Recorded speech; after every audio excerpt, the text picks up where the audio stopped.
6장 25절부터 마지막 34절까지의 말씀입니다.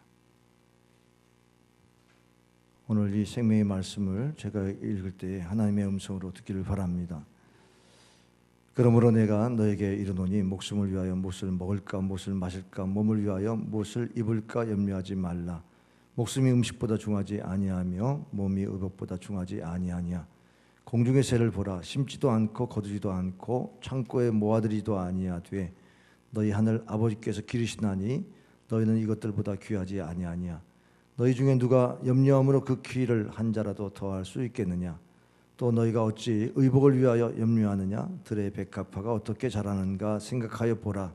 수고도 아니하고 길쌈도 아니하느니라. 그러나 내가 너희에게 말하노니 솔로몬의 모든 영광으로도 입은 것이 이 꽃 하나만 갖지 못하였느니라. 오늘 있다가 내일 아궁이에 던져지는 들풀도 하나님이 이렇게 입히시거든 하물며 너희일까 보냐. 믿음이 작은 자들아. 그러므로 염려하여 이르기를 무엇을 먹을까 무엇을 마실까 무엇을 입을까 하지 말라. 이는 다 이방인들이 구하는 것이라. 너희 하늘 아버지께서 이 모든 것이 너희에게 있어야 할 줄을 아시느니라. 그런즉 너희는 먼저 그의 나라와 그의 의를 구하라. 그리하면 이 모든 것을 너희에게 더하시리라. 다 같이. 그러므로 내일 일을 위하여 염려하지 말라. 내일 일은 내일이 염려할 것이며 그날로 족하니라. 아멘. 할렐루야. 2월 한 달 하나님께서 우리 민족을 참으로 전쟁의 또 재난 속에서 건져주시고 대한민국의 정체성인 자유민주 국가를 세워주시고 또 기독교의 입국론 하나님을 예배하는 민족으로 삼아주신 것을 하나님께 영광을 돌리면서 이 민족이 또 이 6월 달에 더 하나님을 더 사랑하는 백성들이 애국애죽하는 그런 달이 되길 바랍니다. 우리가 늘 생활하면서 염려 가운데 살아갑니다. 은퇴하면은 또 생활하는 무엇으로 생활할지 염려하게 되고 또 학생들은 진학에 대한 진로에 대한 또 이런 염려도 있게 되겠습니다. 염려하지 말라 그러면은 기분 나쁠 거예요. 당신이 내 사정 아냐고, 내가 염려 안 하고 살게 됐냐고, 형편과 처지가 늘 염려할 수밖에 없는 그런 환경에 있다고 하는 사실을 참으로 마음속에 끌을당하면서 살아갑니다. 여러분이 갖고 있는 염려 오늘 다 해결받고 돌아가시기 바랍니다. 염려를 하는 것 자체는 우리에게 이성과 또 신경 쓰는 그런 부분들에서 나타나는 겁니다. 그러나 염려를 내가 짊어지고 산다 그러면 그것은 믿음이 없는 사람이다. 그렇게 얘기할 수도 있고 오늘 30절 말씀에 보면 믿음이 작다 이렇게 표현하고 있습니다. 믿음이 작다는 말은 참으로 염려를 쥐고 사는 겁니다. 염려를 맡기지 못하고 또 맡길 대상을 또 믿지 못하니까 그러니까는 결국 내가 그 염려를 해결하려고 노력하며 사는 것이죠. 그러면 그것이 믿음이 자랄 수가 없다는 사실입니다. 우리가 믿음이 크다라고 하는 사람들은 믿음이 생활에 영향을 줘요. 믿음이 적은 사람은 생활에 영향을 주지 않기 때문에 여러분이 말씀의 은혜를 받았도 그걸 생활에 적용을 못합니다. 믿음이 큰 사람은 하나님의 말씀을 믿고 그대로 영향을 끼쳐서 신앙생활이 됩니다. 신앙생활이라는 말은 우리가 교회 생활 따로 사회생활 따로가 아니라 교회 생활이 우리가 세상의 생활 속에서 그대로 생활 속에 나타나는 신앙, 이것을 이제 신앙생활에 하는데 그것은 믿음으로 환경을 이기는 태도, 그리고 환경에 지배받지 않는 그런 믿음의 그러한 강한 그 믿음의 태도를 볼 수가 있는 것입니다. 믿는 자에게 인생관, 믿지 않는 자의 인생관에 차이가 있다 그러면 그것은 바로 내세관입니다. 내가 만약에 죽게 되었다 그러면 어떻게 여러분 태도를 가질까요? 죽음을 앞에서 내가 어떤 삶을 살겠습니까? 그동안 욕심껏 살았던 것들 다 내려놓겠죠. 뭐 욕심을 구해도 더 이상 뭐 살 수 없는데 더 이상 인생에 기회가 없다 그러면 다 내려놓게 됩니다. 그래서 관계들이 다시 풀리게 되죠.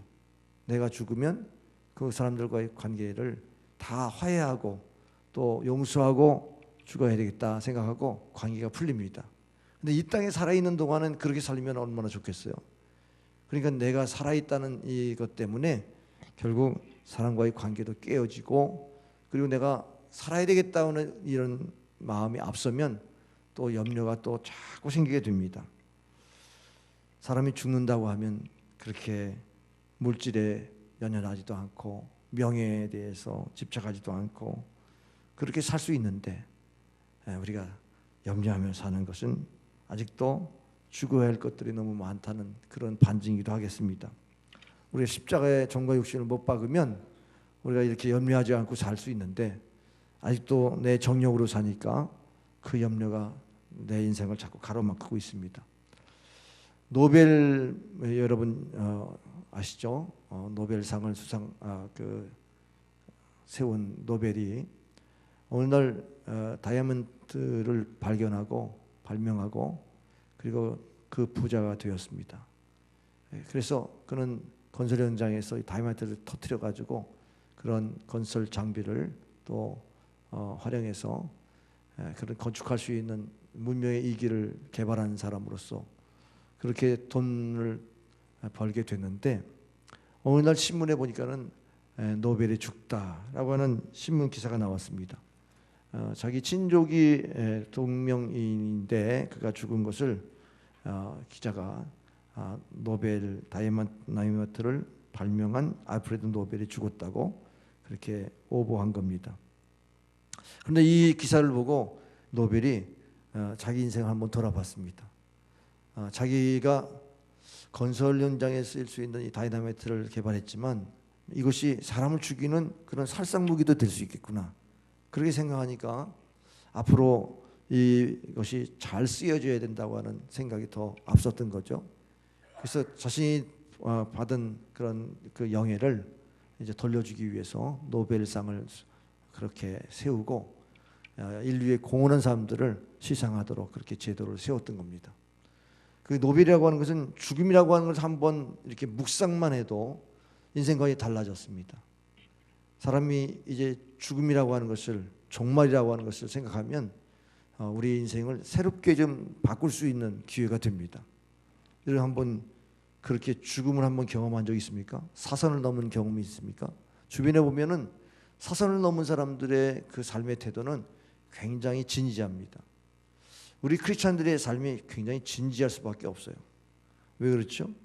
그것은 종말적인 삶을 보기 때문에 그래요.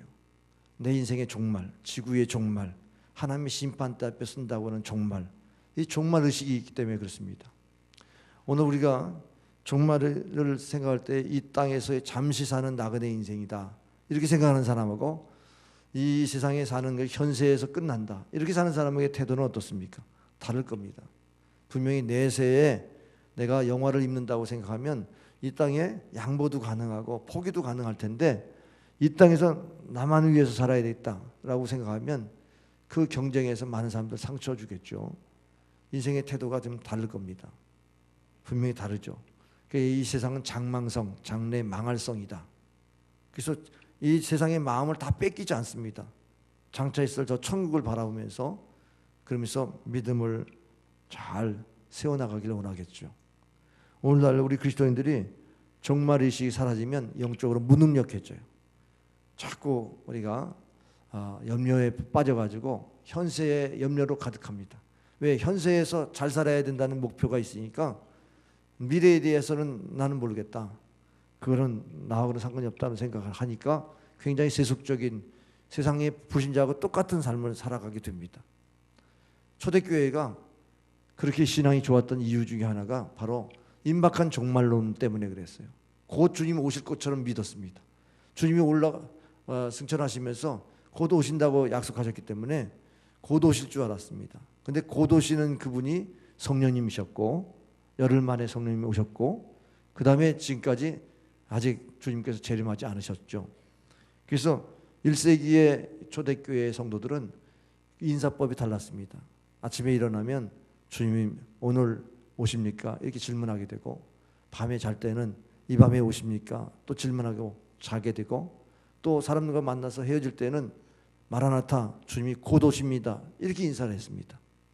그러니까는 이 현세에 대한 그런 부분의 마음을 빼앗기지 않는 그러한 깨어있는 신앙이 있었기 때문에 그 핍박과 환난에서도 믿음을 지켰던 겁니다. 독일의 시성 괴테는 중요한 것은 우리가 지금 어디에 있느냐보다는 어디를 향하고 가느냐가 더 중요하다고 그랬습니다. 많은 사람들이 지금 어디로 가는 방향에 대해서는 관심이 덜하고 지금 내가 어디에 서야만 이익이 있을까, 어디에 줄 서야만 내가 이익이 있을까라고 하는 이런 스탠스, 내가 어느 위치에 있어야 되느냐, 이런 부분에 관심이 많죠. 만약에 선장이 항해를 할 때에 나침반을 두고 정방향을 늘 보면서 그렇게 가야 이제 방향을 잃지 않고 목적지에 도달할 텐데, 빠른 스피드로 가야 된다, 그냥 속도에만 관심 가지고 만약에 배를 운행했다면 아마 그 배는 목적지를 잃어버리고 표류할 수밖에 없을 겁니다. 우리 인생도 마찬가지예요. 우리 인생의 정방향은 예수 그리스도십니다. 그분이 길이시고 진리시고 생명이시여서 우리에게 하나님께 나아갈 수 있는 길을 열어주시는 분이십니다. 주님께 시선을 두고 신앙생활해야 되는데, 주님이 우리 시선에서 벗어나는 순간 그때부터는 방향을 잃어버리고 여러분이 열심히 산다고 할 때 어떻게 살까요? 우리가 살아가는데 많은 시행착오가 생길 수밖에 없겠습니다. 열심히 사는 게 중요한 게 아닙니다. 바르게 방향을 가지고 사느냐가 중요합니다. 그런데 현대인들은 사실은 속고 있어요. 너무 인터넷이 발달되고 정보와 사회에다 보니까 누가 선점하느냐, 누가 빨리 그 길을 가느냐, 또 먼저 승진하느냐, 이렇게 경쟁합니다. 속도 경쟁을 하고 있습니다. 근데 사실은 방향을 잃어버리고 무너질 수 있다는 사실을 잃어버리죠. 현명한 사람은 방향을 꼭 점검합니다. 여러분, 시간관리 전문 강사가 산 세미나에서 한 예화를 설명해 드릴게요.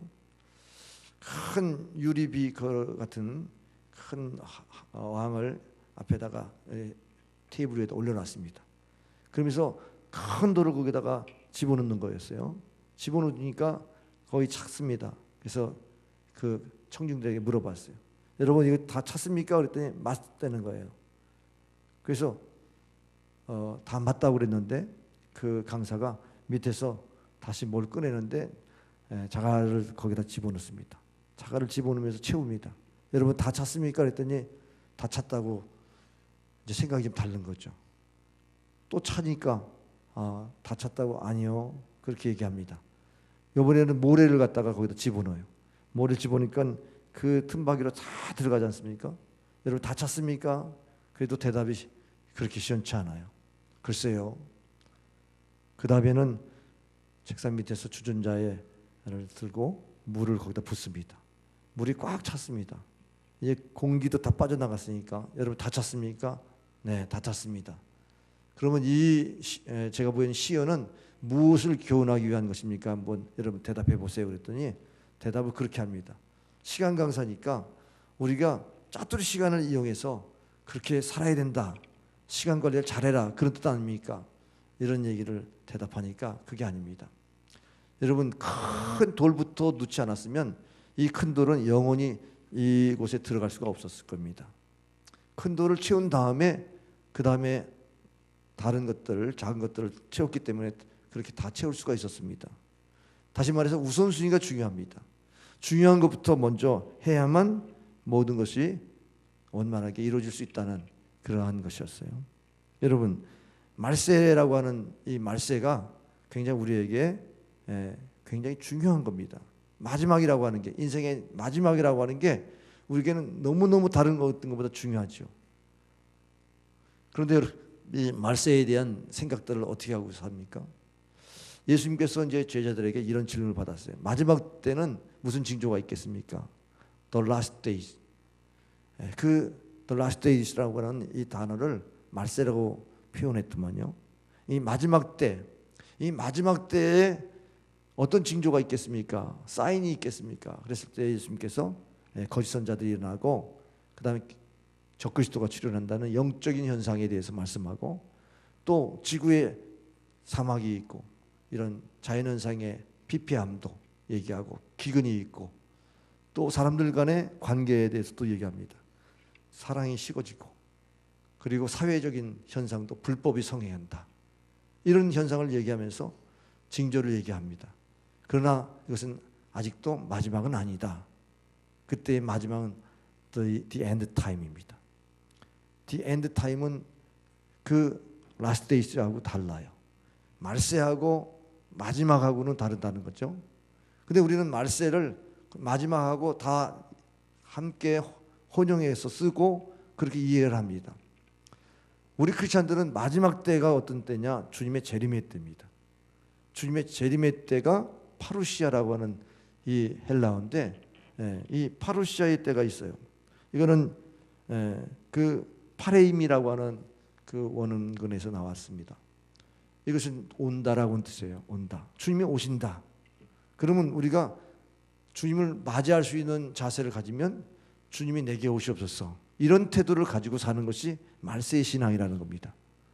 주님이 오시는데 주님이 오시는 것에 대한 환영하는 마음도 없이 우리가 살고 있으면 다른 어떠한 여떠한 것들을 우리가 내 인생을 행복하게 하려고 해도 결국은 궁극적으로 마지막에는 영생이 없다고 하면 험한 인생을 살았다는 것입니다. 결국 우리가 예수 그리스도를 믿는 이유는 믿음으로 영생을 얻게 하기 위함이다. 여러분 예수 믿고 구원받기를 바랍니다. 영생을 얻기를 바랍니다. 천국에 입성하기를 바랍니다. 우리 교회 오늘 설교 듣는 우리 모든 성도들은 오늘 이 설교를 듣고 한 명도 영생에서 탈락되는 사람이 없기를 축원합니다. 아멘이 성가대만 하는 것 같아요. 아멘. 근데 말세에 대한 것은 하나님께서 재림이라고 하는 이런 약속을 숨겨줬는데 사람들은 재림에 대한 소망을 갖지 않아요.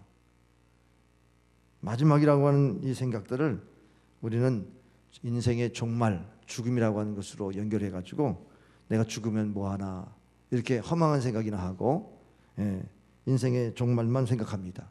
그러나 사실은 이 마지막 때는 복음의 중심에 있습니다. 예수님이 이 땅에 오셔서 우리를 위해서 십자가에 죽으시고 우리 죄를 용서하시기 위해서 십자가에 죽으셨습니다. 그럼 우리 죄상 받은 우리 그리스도인들은 어떻게 살아야 될까요? 의롭게 살아야 하잖아요. 그럼 의롭게 살려면 부활의 소망을 가지고 살아야 돼요. 주님은 우리를 위해서 내어주님이 되셔서 우리의 죄를 용서하시고 우리를 의롭다 하기 위해서 다시 살아나셨습니다. 그렇기 때문에 부활의 소망을 가지고 우리는 살아가면서 천국에 계신 주님께서 우리에게 오라고 부르신다고 하는 그날, 우리가 다시 한번 주님 앞에 설 수 있는 그날, 그 재림의 소식을 듣기 위해서 우리가 신앙생활을 하는 이 복음의 본질에 충실해야만 방향을 잃어보지 않는다는 겁니다. 근데 우리에게는 십자가도 있고 부활의 소망도 있는데 재림의 소망이 없어요. 그러면 여러분이 본질에서 이제 탈락하거나 이탈하지 않더라도 변질되기 쉬워요.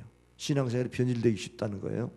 이 땅에서 잘 되기를 원하고 이 땅에서 잘 살기만 원하지 주님 앞에 어떻게 설 것인가에 대한 그러한 대비를 하지 않는 그런 모습을 살게 돼요. 그렇기 때문에 오늘 우리는 주님을 맞이할 수 있는 준비가 됐느냐라는 질문을 우리가 늘 할 수 있어야 됩니다. 제가 모셨던 목사님이, 부흥강사 목사님이 그런 재미난 예화를 들었어요. 저 남미에서 이제 멕시코로 부흥회를 가야 되는데 시간 약속을 했는데 그 시간 약속에 가려면 비행기를 꼭 그 비행기를 타야 되는데 일기가 안 좋아서 이 비행기를 탈 수가 없다는 거예요. 그럼에도 불구하고 이제 이 비행기가 뜨는데 같이 갔던 일행 중에서 다음 비행기 타자고 자꾸 그렇게 얘기하더라는 거예요. 그런데 이 목사님은 강사니까 뭐 어떻게든지 기도하고 가야죠. 가려고 하는데 사람들이 자꾸 다음 비행기를 타자고 그런다는 겁니다. 근데 그걸 이제 예화로 들어서 아직도 준비가 안 된 모양이지. 공중에서 거기서 뭐 일기가 불순해가지고 떨어지면 그러면은 그 생명 어디 가겠습니까? 천국 갈 확신이 없나 보죠. 그러면서 이제 예화를 들면서 우리가 언제 어떠한 상황에서도 주님 맞이할 수 있는 준비를 하고 사는 그런 성도가 되어야 된다는 겁니다. 그게 말세를 그냥 준비만 하다가 아유 지금은 준비 안 됐습니다. 이럴 때 주님이 재림하시면 어떻겠습니까? 우리는 준비하다가 잠깐 실수하는 게 아니라 말세를 살아가는 겁니다. 오늘 주님 부르시더라도 오늘 맞이할 수 있는 그런 말세를 살아가는 삶이 중요한 것입니다. 예수님께서 이제 돌아가시 직전에 제자들에게 말씀하시면서 그 마지막 강화 속에서 그런 말씀하세요. 내가 너에게 주는 평안은 세상에 주는 평안이 아니다. 마음에 두려워하지 말고 근심하지 말라. 그렇게 말씀했어요. 근데 그 주님이 주시는 평안은 뭐냐 하면 세상을 이긴 평안이고 죽음을 이긴 평안이에요. 예수님이 부활하신 다음에 우리에게 다시 오셔서 성령을 받으라 평안할지어다. 그 평안입니다. 그러니까 우리는 우리 안에 예수님을 모셨는데 이 모셨는데 우리 안에 무슨 의식이 있어야 되냐면 성전 의식이 있어야 돼요. 내 안에 성령이 계시다. 성령이 내 안에 계시다는 그 사실을 늘 기억하고 성령의 충만을 받는 이런 신앙생활을 해야만 우리가 종말을 살 수가 있습니다. 말세를 살 수가 있습니다.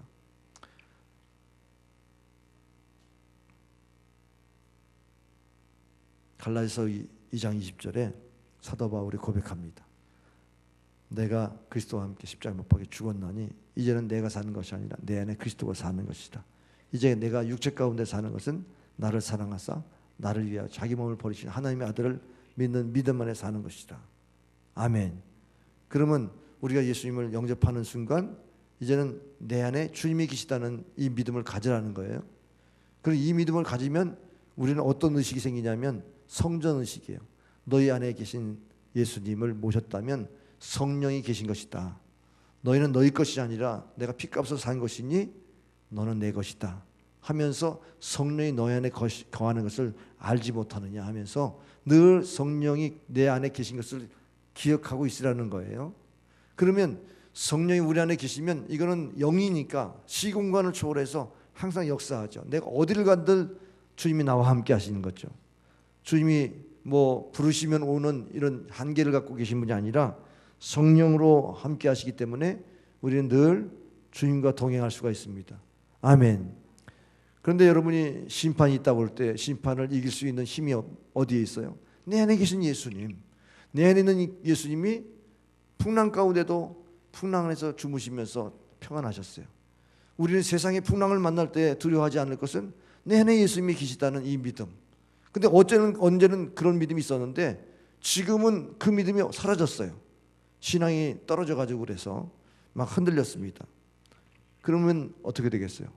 주님이 늘 함께 한다는 이 믿음이 쇠약할 때에 막 흔들릴 때에 주님이 오신다 그러면 주님 앞에 설 수 있겠습니까? 사도 바울이 베드로가 초대교회 세우는 그런 과정 속에서 설교가 멋진 설교를 해요. 요엘서 2장에 나와 있는 설교를 인용합니다. 그 말씀 속에 보면 이제 크고 두려운 날이 온다. 마지막 때는 남녀가 여종에게 성령을 기름 부어 주신다. 그런데 그때 해가 지고 어두워지고 달이 핏빛으로 변하는 이런 역사가 징조가 있을지라도 누구든지 주의 이름을 부르는 자는 구원을 얻으리라. 이렇게 말씀했어요. 그러면 이 징조에 대해서 질려버리는 사람들은 그냥 그 환경에서 그냥 무너지는 거지만 그때에 구원받는 백성들은 하나님을 부른다는 겁니다. 하나님을 찾는 자들에게 구원을 주신다는 겁니다. 그렇기 때문에 우리는 마지막 때에 주님을 찾을 수 있는 신앙 정도는 돼야 되는데 여러분이 과연 주님 오시옵소서 주님 오시도록 그렇게 초청하고 신앙생활 하는지 한번 점검해 보세요. 예수님이 하늘과 땅의 모든 것을 가지고 그리고 명령하십니다. 너희는 가서 모든 민족을 제자 삼아 아버지 아들과 성령의 이름으로 세례를 주고 내가 분부한 모든 것을 가르쳐 지키게 하라. 볼지어다 내가 세상 끝날까지 너희와 항상 함께 있으리라 하시니라. 예수님께서 우리에게 세상에 선교를 보내시고 전도를 보내시면서 내가 너희와 영원히 함께 한다는 이 약속을 주셨어요. 그 약속이 어떻게 이루어졌습니까? 성령이 우리 안에 계셔서 성전이 되셔서 우리가 주님을 영접하고 주님을 모시고 살면서 주님을 부르면 주님이 우리와 함께 하시는 이런 역사로 응답하시는 줄 믿으시길 바랍니다. 그러니까 성령을 의지하고 성전 의식을 가지고 신앙생활하는 것이 말세를 견디는 신앙입니다. 그런데요, 주님은 언제라도 오실 수 있어요. 언제가 딱 날짜를 잡지 않아요. 우리가 만약에 사람이 날짜를 잡으면 그때 안 오세요. 왜냐하면 그때 오면은 하나님이 아무도 모른다고 그랬는데 이 비밀을 사람이 말해버리면 그건 비밀이 아니잖아요. 그러니까 하나님은 언제든지 오실 수 있고 지금도 재림할 수 있는데 땅까지 복음이 전파된 후에 주님 오신다고 그랬으니까 복음의 본질을 가지고 우리가 살면 아직 주님이 오실 때가 멀었다. 왜? 저 영혼이 지금 구원받지 않았기 때문에, 내 남편이 아직 구원받지 않았기 때문에 주님이 오시면 안 됩니다. 이렇게 주님의 오심을 더디 오게 기도하는 사람이 있다 그러면 주님은 오시지 않습니다. 그게 제 얘기가 아니고 제 판단이 아니라 베드로서 3장에 보면은 하나님은 언제든지 오실 수 있지만 한 사람보다 더 회개하기를 기다린다고 그랬어요. 그것을 천년이 하루처럼 기다린다고 그랬습니다. 그렇기 때문에 오늘도 주님의 재림의 신앙을 가지고 주님을 모시고 사는 사람 한 사람, 그 한 사람의 그 신앙을 지금도 보시고 계신 거예요. 여러분 주님이 나를 아신다는 이 신앙을 여러분 갖기를 바랍니다. 주님이 나를 아신다. 나의 모든 것을 아신다고 여러분이 기억하시기 바라요. 오늘 25절에 보니까 염려를 하고 있는 사람은 생각이 좀 고칠 생각이 무엇이겠습니까? 생명보다 더 귀한 게 없다는 겁니다. 무엇을 먹을까 무엇을 마실까 목숨을 위해서 그것을 먼저 구하다 보면 그것이 염려거리가 된다. 목숨이 음식보다 중하지 아니하며 몸이 의복보다 중하지 아니하냐. 그러면 소중한 것부터 해야만 우리 인생이 풍성해지는데 생명에 대한 가치를 중시하지 않으면서 우리가 살아가면 어떻게 살까요? 무엇을 먹을까 입을까 의식주에 매달려 살게 된다는 거죠. 여러분 가치라고 하는 게 돈과 시간을 우리는 가치 기준으로 삼아야 돼요. 저 사람이 인생을 가치 있게 살았는가를 평가하려면 그 사람이 돈을 어떻게 썼는가를 보면 알아요. 돈을요 자기 배불리기 위해서 썼다. 그러면 가치 없는 인생이에요. 생명을 살리는 데 써야지 가치가 있어요. 시간을 어디에 썼어요? 내 놀고 먹는 데 썼다. 그러면 그냥 평범한 인생이에요. 그런데 하나님의 백성들은 그렇게 살게 하지 않았어요. 그 시간을 사람 살리는 데 쓰도록 하셨단 말이죠. 그러면 우리가 생명보다 귀하다고 하는 이 진리를 우리가 받아들이면서 살기는 생명과는 상관없이 살아요. 생명보다 더 귀하다고 말할 뿐이지 우리에게는 믿음이 작아가지고 그 믿음이 내 삶에 영향을 끼치지 못하니까 그냥 나는 그냥 교회에서 듣고 알기만 하지 주님이 원하시는 대로 못 살게 되는 것이죠. 하나님이 우리의 삶에 어떠한 영역에 염려하고 나는 어떤 영역에 염려해야 될까를 구분하는 지혜가 필요합니다. 우리는 무엇을 먹을까 입을까 걱정하지 말아야 된다는 이 말씀을 받아들이면서 그건 내 영역이 아니야. 그건 내가 염려한다고 되는 게 아니야. 그리고 우리가 염려하는 것은 내가 내 생명을 소중히 여기는 거 이것만 염려하면 된다. 이게 오늘 본문의 말씀입니다. 자, 키를 요즘은 늘리기도 해요. 척추를 어떻게 기술적으로 늘리는지 몰라도 근데 그 골병듭니다. 비가 오면 막 그냥 신경통 아프듯이 막 쑤실 거예요. 키를 늘리는 것도 자연법칙을 어기면 그게 그렇게 사람이 외모를 좋게 만들 수는 없어요. 키 한 자라도 하나님이 허락하신다는 이 믿음이 필요하다는 것입니다. 또 의복이라는 것이 요즘은 화학 제품들이 많이 나와서 그냥 화학 작용으로도 의복을 만들지만 다 섬유에서 나왔지 않습니까? 모카시에서 이렇게 섬유에서 원단을 만들고 가지 않습니까? 그러니까는 이게 근원적으로 하나님이 이 땅에 자연을 허락하셔서 우리에게 입혀주시기도 한다라고 하는 이런 믿음이 우리에게 있어야만 그 생명의 주관자이신 하나님이 만물의 생명도 공급하신 하나님이 우리에게 이런 혜택을 주셨다. 이런 것을 받아들일 수 있게 되는데 무엇을 입을까만 걱정하는 사람은 그 원천적으로 어디서 왔는지에 대한 생각도 못하는 사람들이죠. 들풀을 보세요. 솔로몬의 백합화도 솔로몬의 영화도 이 백합화도 하면 못하다 그렇게 말씀하셨는데 솔로몬이 영화가 뭐죠? 솔로몬은 그야말로 지혜를 받아가지고 그러면서 사람들에게 그 지혜를 배우러 오는 가운데 부귀영화가 쌓였지 않습니까? 그 성전도 짓고 그렇게 추앙을 받았는데 그 아들 때에 가서는 나라가 두 동강으로 나눠지면서 하나님의 영광을 가렸어요. 왜? 우상숭배하니까. 하나님이 치셨죠. 그러면 그 영광이 끝까지 가보니까 영화가 들의 꽃이 폈다가 지는 것만 못해. 왜? 들에 있는 꽃은요, 이 자연법칙을 다 순응해가지고 그 나비를 통해서 다 이렇게 꽃이 또 전달하게 해서 생명을 또 낳게 하고 이런 자연법칙을 따라서 피고 졌단 말이죠. 그런데 인간은 그렇지 못해요. 하나님이 주신 은총도 다 까먹고 하나님을 영화롭게 하기보다는 감사하기보다는 더 욕되게 만들었단 말이죠.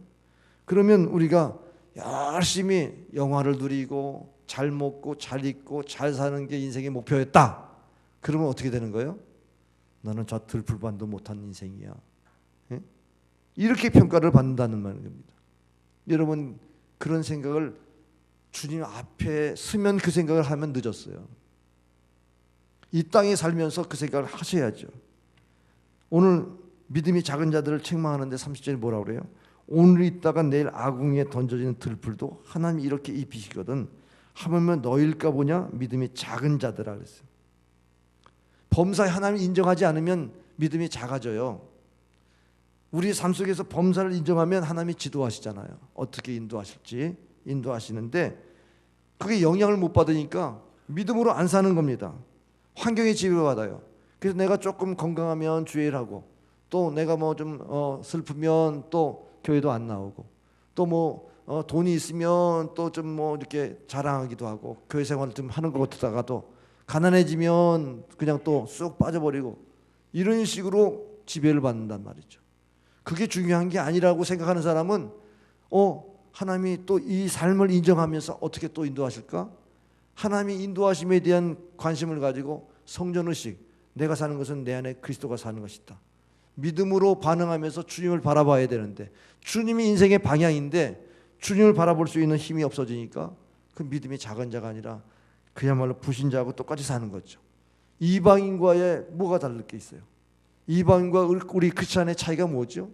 오늘 31절에 염려하고 사는 사람들은 이방인이에요. 무엇을 먹을까, 무엇을 입을까, 무엇을 입을까는 무엇을 마실까는 이런 염려 생활하는 사람들 이거 이방인인데 우리와 뭐가 다르냐? 우리는 의식주 없이도 살 수 있나?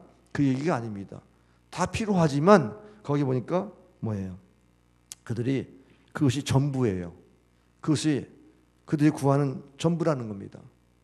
주님 앞에 설 수 있는 그러한 신앙도 없고 또 먹고 마시는 것이 전부인 인생이기 때문에 하나님을 아버지로 모시지 않고 그렇게 살아갑니다. 그런데 32절에 보니까 우리 믿는 사람은 하나님을 아버지로 모시지 않으세요. 너희 하나님 아버지께서 이 모든 것이 너에게 있어야 할 줄 아신다 그랬습니다. 그럼 우리가 아버지라고 모시는 하나님은 그 자녀의 모든 필요를 아시지 않겠습니까? 적어도 이런 신뢰관계가 있다 그러면 내가 아버지 앞에 나 이거 필요한데요 기도라도 해야 되지 않겠어요? 그러면 내가 구하기 전에 먼저 아버지 앞에 기도라도 먼저 하셔야죠. 하나님과 나와의 관계에서 이 우선순위가 결정되는 것을 볼 수가 있습니다. 기독교인들은 그냥 가만히 앉아가지고 하나님 주시는 것만 먹고 살겠다 그런 게 아닙니다. 뭐 이스라엘 백성들이 광야를 지나면서 만나를 먹고 메추라를 먹고 또 반석에서 생수가 나와서 그 물을 마시고 낮에는 구름 기둥으로 밤에는 불 기둥으로 그 삭막한 사막 땅을 그렇게 살 수 있도록 환경을 보호해 주었던 그 하나님의 역사를 보면서 우리는 그냥 가만히 있어도 하나님께서 채워주시는구나 이렇게 어리석은 생각을 하면 안 됩니다. 이것은 하나님이 다 아시는데 그 필요를 아시는 우리들에게는 무엇이 필요한가? 우리가 주님을 인격적으로 더 알아야 돼요. 우리 교리적으로 알아요. 주님이 전지전능하시다. 다 주님이 아시는 분이시다. 더 능력 있으신 분이다. 다 하나님을 아는데 실제 생활에 내가 닥치면 내가 가난한데 하나님 나에게 돈이 필요한데 왜 돈을 안 주십니까? 하나님이 주시는 분이시지만 내 생활에 적용할 때는 믿음이 없어요. 하나님이 나에게 준다는 믿음이 없어요. 내가 병들었어요. 그러면 하나님이 우리 병 고칠 거 아시잖아요. 그러면 하나님 내 병 고쳐주세요. 그런데 하나님이 안 고쳐줬다. 그러면 하나님 신뢰를 못해요.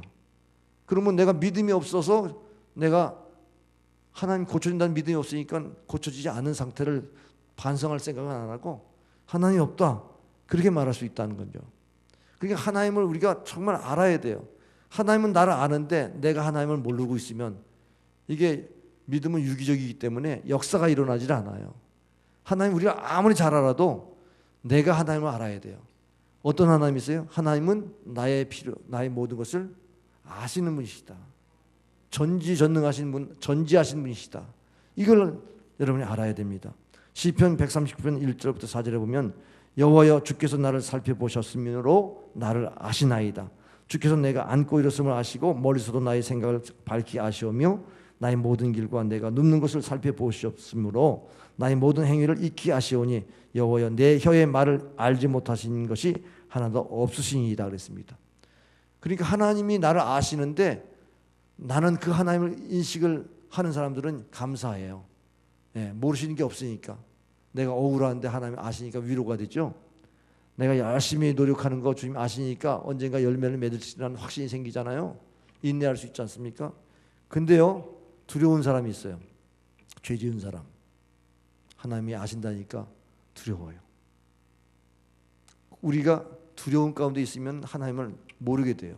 공포에 질린 사람은 하나님을 모르게 돼 있어요. 하나님은 사랑의 하나님이시고 또 심판하시는 공의의 하나님이기도 하지만 하나님이 나를 아신다고 할 때 편안해야지. 하나님을 아신다고 그러는 것 자체가 두렵다. 그러면 하나님과 관계가 어떻게 되겠어요? 하나님은 무서운 신이지 신에 불과하지 아버지는 아니실 거예요. 우리가 하나님이 우리의 머리털까지 세신 바 된다고 그랬어요. 근데 그거를 인정하는 사람은 이렇게 말합니다. 내 삶 속에서 주님이 나를 아신다고 고백하면서 사람들에게 말합니다.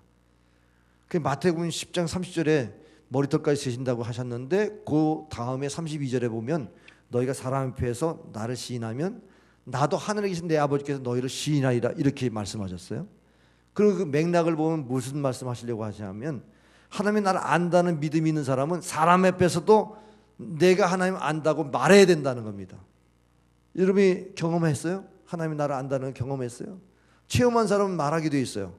그럼 하나님이 그를 인정해 준다는 겁니다. 그럼 그렇게 해야 내가 하나님을 인격적으로 아는 거예요. 그냥 교리적으로 배워 알고 머리로 아는데 현실에 보면은 이거 하나님이 하신다고 믿음이 안 생겨요. 내가 해야지. 그래서 내가 막 하다 보니까 염려가 되는 거죠. 아버지께서 책임진다는 믿음이 안 생기니까 그냥 하나님을 믿기는 믿는데 그냥 형식적으로 믿는 거고 그냥 내가 노력해서 하려고 그러다 보니까 성공하지 못하면 무너지고 형통하지 못하면 좌절하고 낙심하고 그렇게 시험 드는 거예요. 왜 시험 들어요? 하나님이 아버지신 것을 내가 사람들에게 찬양하고 간증하고 증거하지 못하니까 그러니까 자기 믿음도 흔들리는 거예요. 문제가 있으면. 작은 신임에도 응답하시는 하나님인 줄 믿으시길 바랍니다. 우리가 억울한 그 사정도 주님이 아시고 계신다는 사실만 생각해도 위로가 되지 않습니까? 우리 안고 일어섬이 너무 힘들어요. 여러분의 거처가 너무 공색해요. 그것마저도 하나님 앞에 주님 저의 삶을 좀 편케 해달라고 그렇게 기도해도 주님은 들으실 수 있는 분이시고 응답하시는 하나님이시다. 그러면 그 관계라는 게 얼마나 신뢰의 관계가 되겠어요. 육신의 아버지가 자식의 필요한 걸 어느 정도는 알아요. 근데 육신의 아버지는 능력이 없을 때는 공급해 주지 못해요. 그래서 우리가 하나님을 아는데 하나님은 전지하신 하나님이지만 전능하신 하나님도 알아야 됩니다. 우리의 필요를 채울 수 있는 분이신 것을 믿어야 됩니다. 거기까지 믿어야 하나님을 제대로 아는 거죠. 하나님이 알기만 하는데 나 필요한 것도 채워주지도 않다. 그러면 불만만 있을 거 아니에요. 전능하신 하나님을 믿으시기 바랍니다. 단 하나님 뜻대로 우리가 살아야만 전능하신 능력을 체험할 수가 있어요. 이스라엘 백성들이 광야를 지나는데 그들이 멸망당했어요. 광야에서. 왜? 하나님이 알아서 다 먹을 것 입을 것 그래서 그들을 챙겨주셨는데 이 백성들은 밤낮 무엇을 먹을까 무엇을 입을까 무엇을 마실까만 걱정한 거예요. 그러고서 그냥 멸망당해. 이방인과 똑같은 그러한 생활하다가 멸망을 당했어요. 근데 거기에 갈렙과 여호수아 같이 하나님의 뜻은 저 가나안 땅에 들어가라는 뜻이야. 방향이 딱 정해져 있지 않습니까? 방향이 분명하니까 흔들림이 없어요. 이 땅에서 무슨 뭐 기적을 체험해도 우리가 가야 할 저 가나안 땅에 들어가야 된다. 그 믿음이 흔들림 없이 40년을 견디고 가나안 땅에 들어갔습니다. 그들이 하나님이 공급하신다는 것을 체험하면서 가나안 땅에 들어가서 우상들이 다른 신이 공급해 준다는 거 아니요.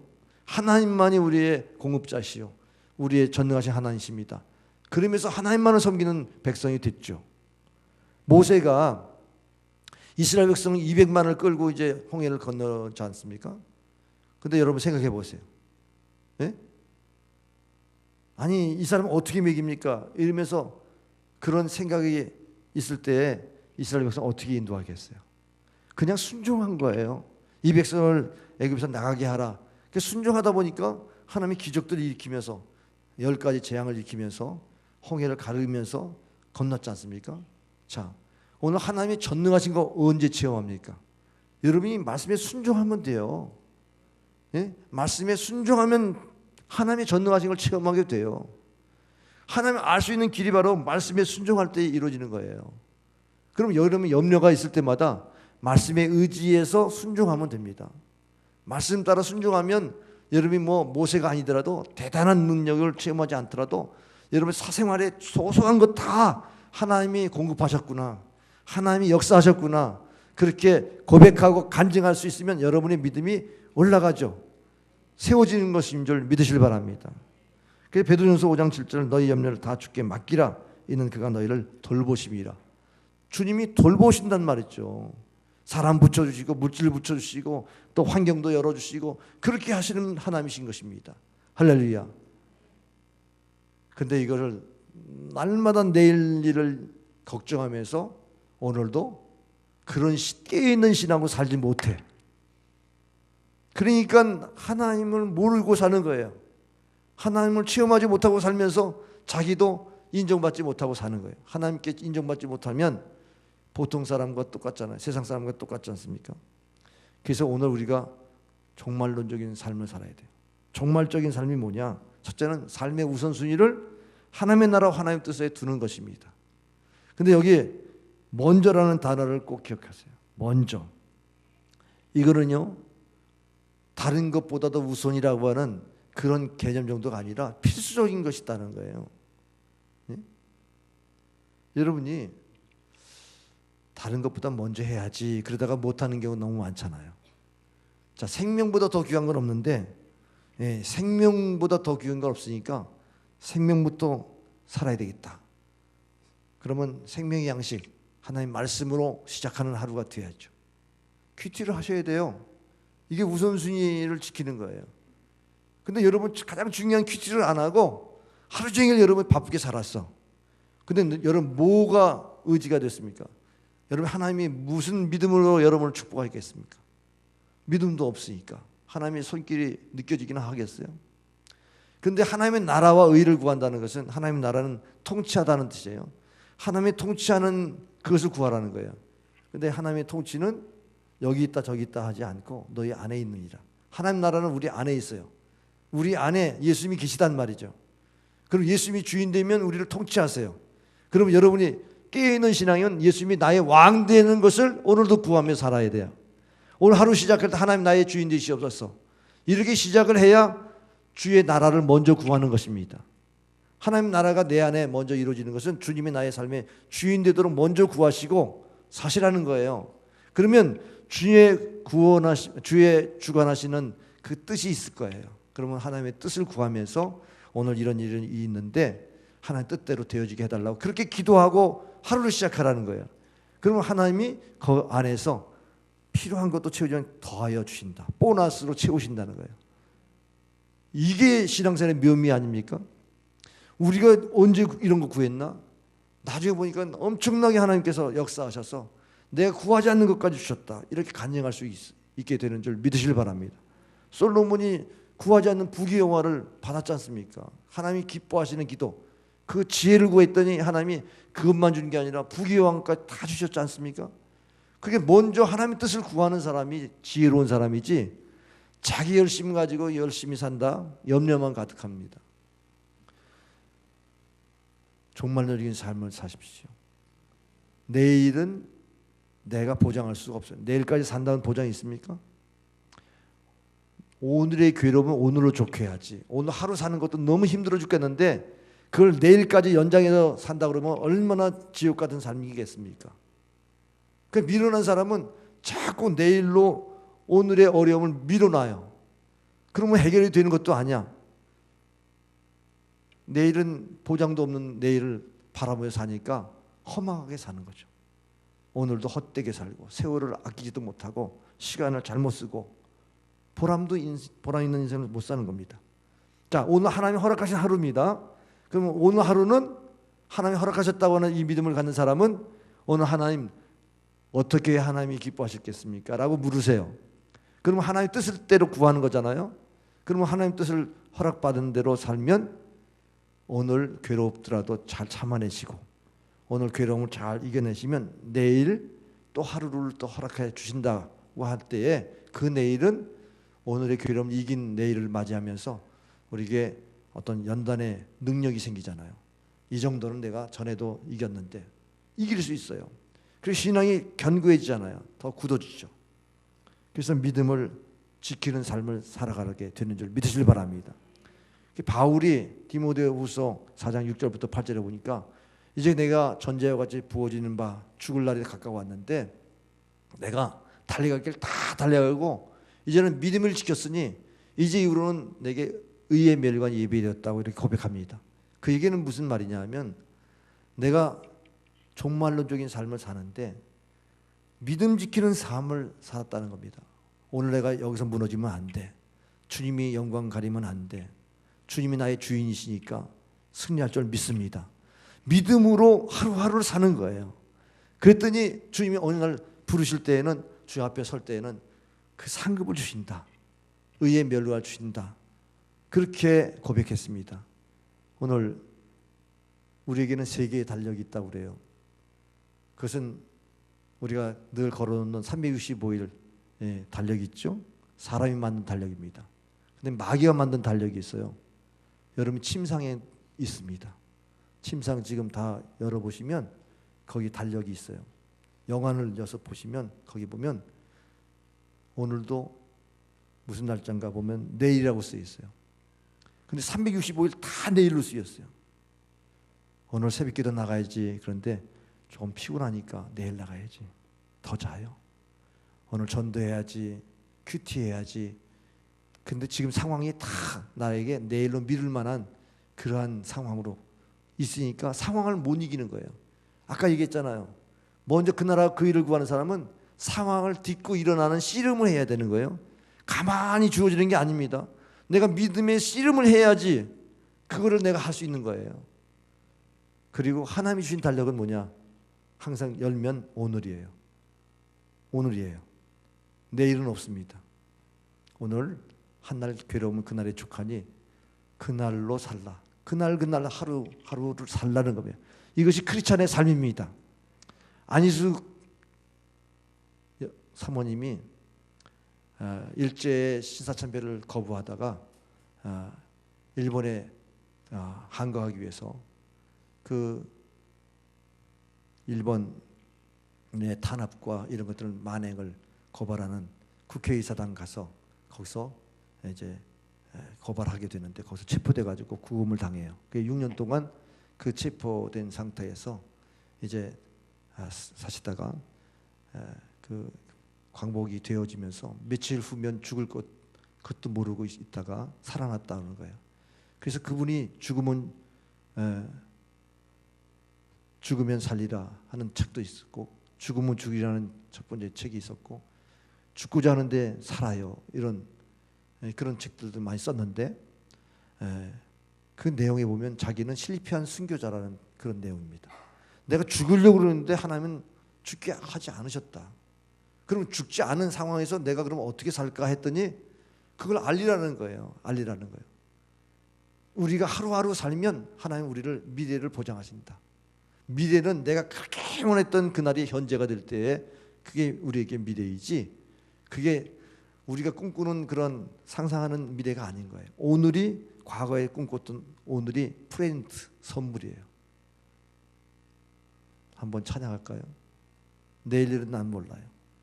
오늘 이 찬양을 부르면서 신앙을 한번 확고하게 세우시고 하루하루 사세요. 존말론적인 삶을 사세요.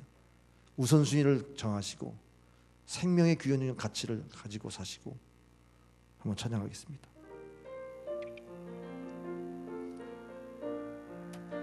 내일 일은 난 몰라요.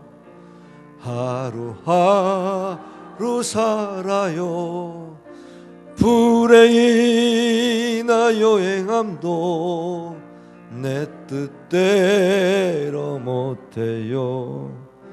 험한 이 길 가고 가도 끝은 없고 고네요. 주님 예수 발레미사 내 손 잡아주소서. 내일 일은 난 몰라요. 장래일도 몰라요. 아버지여 날 붙드사 평탄한 길 주옵소서. 좁은 이 길 진리의 길 주님 가신 그 옛길 힘이 들고 어려워도 찬송하며 갑니다. 성령이여 그 음성을 항상 들려주소서. 내 마음은 정했어요. 변치 않게 하소서. 내일 일은 난 몰라요. 장래일도 몰라요. 아버지여 주신 소명 이루소서. 만왕의 왕 예수께서 이 세상에 오셔서 만 백성을 구속하니 참 구주가 되시네. 순교자의 본을 받아 나의 믿음 지키고 순교자의 신앙 따라 이 복음을 전하세. 불과 같은 성령이여 내 맘에 항상 계셔. 천국 가는 그날까지 주여 지켜 주옵소서. 불과 같은 성령이여 불과 같은 성령이여 내 맘에 항상 계셔. 천국 가는 그날까지 주여 지켜 주옵소서. 우리 안에 성령님 계십니다. 성령이 우리의 영원한 성을 가지고 역사하시는데 천국까지 인도하세요. 이 몸이 성전입니다. 내일 매일매일 하루하루 사는데 주님 나의 삶의 주인 되시옵소서. 왕이 되시옵소서. 이게 우선순위가 돼야만 오늘 우리는 염려하지 않고 큰 믿음의 사람이 돼요. 왜? 하나님 역사하실 테니까. 하나님 우리 너무 잘하시니까 우리의 문제를 또 해결해 주시고 공급해 주실 분이시니까. 이런 아버지 하나님의 사랑을 힘입어서 살면 우리는 내일 걱정하지 않고 오늘로 좋게 여기며 살 수 있어요. 그래서 우리는 승리할 수 있는 줄 믿습니다. 이 시간 성령님이여 내 안에 하나님 나라가 이루어지도록, 내 하나님의 나라가 내 안에서 이루어지도록, 그리고 하나님 뜻대로 살 수 있도록 주여 한번 하고 기도하겠습니다. 주여 성령이여 떠나지 마시옵소서. 불과 같은 성령이여 우리 안에 것이어서 천국가는 그날 동안 하나님이여 함께해 주시길 원합니다. 오 성령 하나님 역사해 주시길 원합니다. 우리 모든 성도들이 성령 충만함으로 말미암아 내일 일을 염려하지 않게 하여 주옵소서. 주님과 동행하는 삶을 살게 하여 주시고 정말로 하나님 우선순위를 지켜 행할 수 있도록 도와주시어서 하나님의 뜻을 구하며 살게 하여 주시고 아버지 하나님 이제 아버지 주참으로 주님이 곧 임하시는 이 정말 연인 신앙을 가지고 깨어있게 하여 주시어서 하나님이여 게으르지 않게 하여 주시고 참으로 믿음을 지키는 싸움 끝까지 싸워서 승리하게 도와주시길 원합니다. 우리 모든 성도들 오늘도 지쳤습니까? 주님 저들의 손을 붙잡아 주옵소서. 주님이 안위하여 주옵소서. 주님이 함께 하신다는 믿음을 갖게 하여 주옵소서. 주님이 그 사정을 아신다고 말씀해 주시고 공급하여 주시옵소서. 해결해 주시옵소서. 주님을 시인하고 고백함으로 날마다 주님을 높이는 자 되게 하여 주시고 주님이 인정하는 귀한 삶이 되도록 축복하여 주시옵소서. 믿습니다. 감사와 영광입니다. 예수님도 합니다. 성령님 우리 안에 거하셔서 성전 삼으시고 우리의 예배를 받으신 하나님, 예수님이 날마다 삶의 주인 되시고 오늘 하루하루를 그 주님의 지배 하에서 주의 뜻을 구하면서 먼저 하나님의 뜻을 구하면서 살게 하여 주심으로 우리가 천국 가는 그날까지 승리하게 하여 주옵시고, 우리 모든 성도들의 염려가 있습니까? 주님 아십니다. 위로해 주옵소서. 그 염려를 주께 맡기고 기도하면 주님이 돌보신다고 했사오니 말씀대로 순종하고 하나님 앞에 맡기게 하여 주시고 하나님이 그 필요를 채우시는, 때와 기한은 우리가 알 수 없지만 분명히 채우시는 신실한 믿음을 갖게 하여 주시어서 염려를 극복하고 승리하게 도와 주시옵소서. 예수님의 이름으로 기도하옵나이다. 아멘.